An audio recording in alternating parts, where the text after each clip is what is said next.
Renzo, you're the team captain. Ikaw rin ba ang choreographer ng grupo? One of the choreographers po. Kasama may mga co-choreographers po. Asan? Kaway-kaway ang mga co-choreographers. Ang dami nyo ha.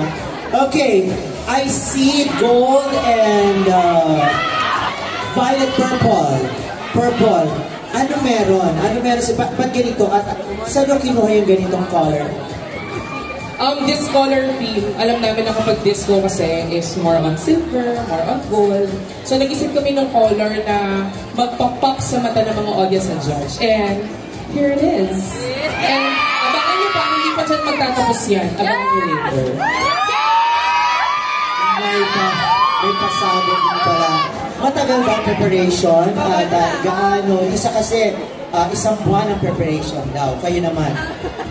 More 5 months yung preparation. Pinag-meetingan namin from line-up, costume, theme, hanggang mag-come up kami into this school. School? Siyempre naman po, nakakapasok pa rin naman po yung mga estudyante dito. And alam ko mga president listener ito. Thank you very much.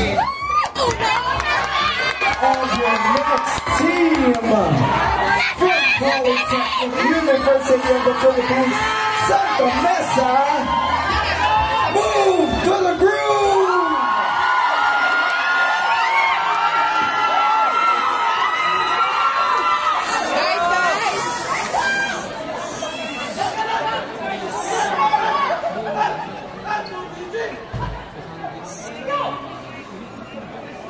One, two, three, four.